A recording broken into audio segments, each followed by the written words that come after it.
좋습니다. 오늘도 기도의 자리에 나오신 여러분 모두에게 하나님의 크신 은혜와 복이 넘치기를 축복합니다. 오늘 7장 1절에 보면 다리오 왕 4년 9월 4일 이렇게 시작이 되고 있습니다. 이때는 예루살렘 그 하나님의 성전이 다시 시작 16년 동안 중지됐다가 다시 시작돼서 한참 성전이 지어지고 있는 그때에 바로 그때가 이때입니다. 이때에 하나님께서 말씀하고 계시다. 근데 이제 여기에 이렇게 날짜를 기록한 것은 이 일이 만들어진 이야기가 아니고 역사적인 사실이다라는 걸 증명하기 위해서, 그리고 그때에 하나님께서 말씀을 주셨다, 이런 부분을 정확하게 하기 위해서 지금 날짜를 기록하고 있습니다. 유대 백성들은 1년에 꼭 금식을 합니다. 대개 대속죄일에 금식을 해요. 이게 이제 하나님께서 모세를 통해 법으로 주신 것이죠. 대속죄일, 모든 나라가 다 자신들의 죄, 나라의 죄를 회개하는, 그래서 그때는 금식을 합니다. 그런데 오늘 여기에 보면 다섯째 달, 일곱째 달, 이렇게 5절에 가서 보면 온 땅의 백성과 제사장들에게 이르라, 너희가 70년 동안 다섯째 달과 일곱째 달에 금식하고 애통하였거니와 그 금식이 나를 위하여 한 것이냐, 이렇게 말씀하고 있습니다. 다섯째 달의 금식은 예루살렘 성이 멸망할 때에 성벽이 무너지고, 그리고 성이 완전히 불타고 거기에 수많은 사람들이 죽어나가고, 그리고 많은 사람들이 바벨론으로 끌려가는 바로 그날, 그때가 다섯째 달입니다. 그래서 이 바벨론의 포로로 끌려간 사람들은 바벨론에서, 이 다섯째 달은 치욕의 달이잖아요. 나라가 망한 달, 더군다나 하나님의 성전이 다 파괴된 날. 그래서 바벨론에 가서 이들은 다섯째 달에 하나님 앞에 회개하며 금식하기 시작합니다. 이게 이제 70년 동안 이어온 거예요. 그러면 그 다음에 일곱째 달, 이렇게 일곱째 달에도 또 저들이 금식을 하고 있습니다. 바벨론이 유다를 멸망시키고 바벨론 왕이 그 유다를 통치하기 위해서 그달리아라는 사람을 총독으로 세웠어요. 그런데 이 총독을 바벨론이 세웠다고 그래가지고 이 총독을 암살해버립니다. 살해해버립니다. 그리고 유다 백성들이, 그 암살한 사람들이 애굽으로 도망을 가지요. 결국은 이게 이제 비극입니다. 하나님께서는 선지자를 통해서 그달리아가 총독이 됐으면 그달리아와 함께 힘을 합쳐서 결국은 이 망해버린 나라를 다시 세우는 일을 해야 되잖아요. 근데 어쩌자고 그를 죽여요. 네가 저 놈의 앞잡이기 때문에 너 죽여야 된다. 그러니까 바벨론이 가만히 있습니까? 바벨론이 또 더 많은 사람들이 죽어나가는 이런 일들이. 그래서 7월 달에도 그들은 바벨론의 포로로 끌려가서 5월 달과 7월 달에 금식을 합니다. 근데 여러분, 우리가 무엇을 하든지 처음 할 때는 그 마음에 진정성이 있습니다.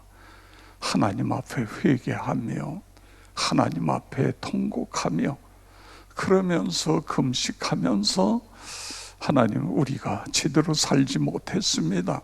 제대로 신앙생활하지 못했습니다. 우리의 죄를 용서해 주세요. 그리고 우리를 다시 회복시켜 주세요. 그런데 70년 이렇게 긴 세월이 가고 그 위에 있는 선조들은 세상을 떠나고 그 다음 세대들이 들어오고 이러면서 이게 형식적인 금식이 됐다, 그거예요. 형식적인. 그러니까 이 부분을 알기 때문에 먼저 이걸 질문을 합니다, 하나님께. 우리 5월 달에 금식하던 거 이거 계속 할까요?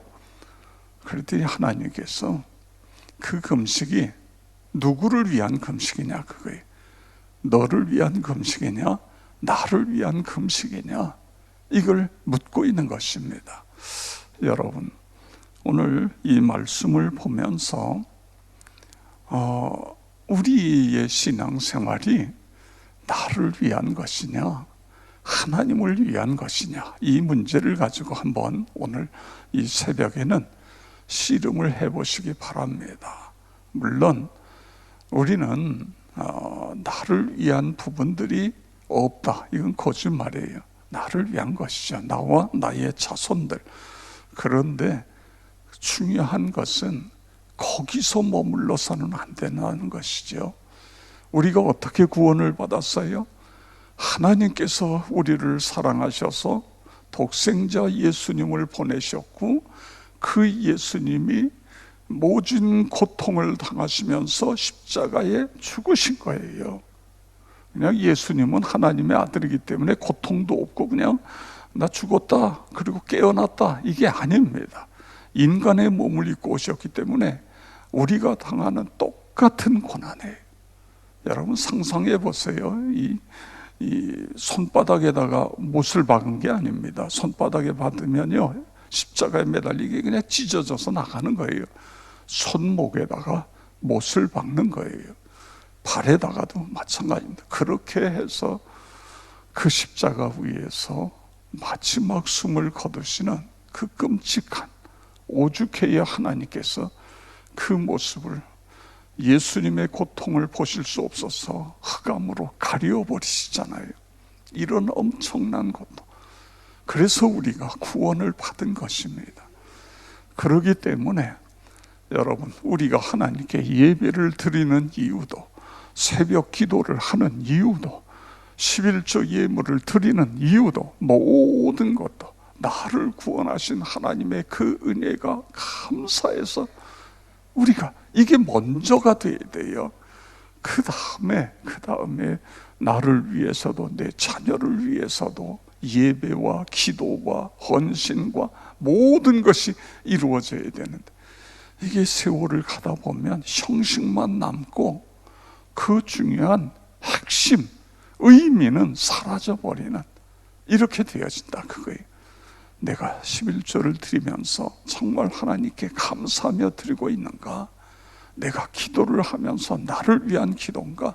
하나님의 은혜에 감사하는 기도인가? 이런 부분들을 오늘 점검해야 된다, 그런 말씀인 것입니다. 그러면서 하나님이 원하시는 것은 이런 어떤 형식적인 금식이 아니라 다시 하나님이 스가랴에게 말씀하시는데 9절 10절을 보세요. 우리 다 같이 9절 10절 함께 읽겠습니다.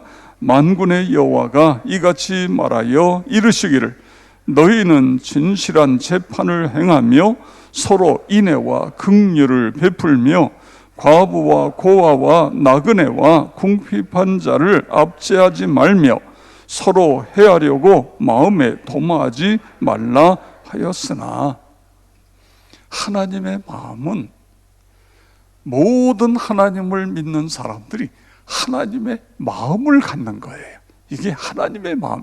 지금 여기 여러 가지 이야기했는데 이 말을 한마디로 이야기하면 사랑, 긍휼, 사랑, 이렇게 표현할 수 있어요. 이게 하나님의 마음입니다. 하나님께서는 이 땅에 있는 모든 사람이 다 구원을 받기를 원하시는 거예요. 하나님은 이 땅에 있는 모든 사람들이 더불어 함께 구원받고 믿음 가지고 행복하게 잘 살기를 원하는 거예요. 이게 하나님의 마음이에요. 근데 가진 사람은 너무 많이 가지고 없는 사람은 또 너무 없고 이런 걸로 완전. 이게 이제 긍휼이 있을 때는 어떻게 됩니까? 나누잖아요. 내게 있는 걸 나눕니다. 이 사랑과 긍휼이 사라지면 다른 사람이 어렵든 가난하든 그게 안 보여요. 그냥 나만 보이는 거예요. 이게 오늘 이 본문에서 나타나는 문제인 것입니다. 그런데 너희 조상들은 그렇게 하지 못했다. 그 뒤에 내용은 그겁니다.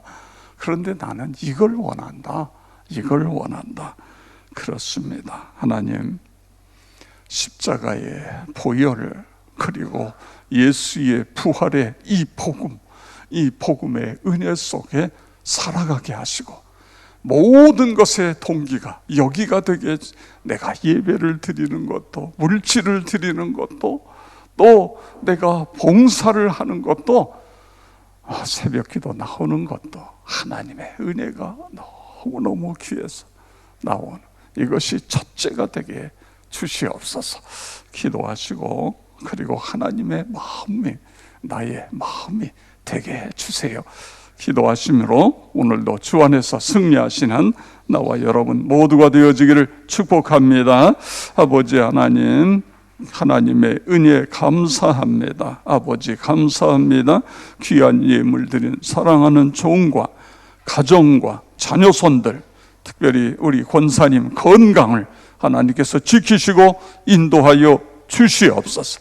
오늘도 새벽을 깨우는 우리 사랑하는 모든 성도 한 분 한 분 기억하시고 안수하여 주시옵소서. 성령 충만하여 하나님 앞에 기쁨이 되고 하나님이 자랑하는 하나님의 백성들 다 되게 하여 주시옵소서. 모든 질병, 연약함, 어둠의 세력은 예수 그리스도의 이름으로 목경을 받고 떠나갈지어다.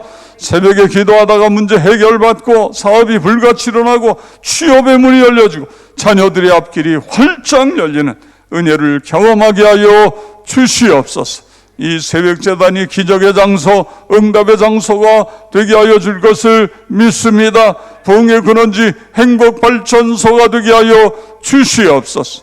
우리 다 같이 주여 세 번 부르고 통성으로 기도하겠습니다. 주여 주여 주여. 아버지 하나님 감사를 드립니다. 찬양과 영광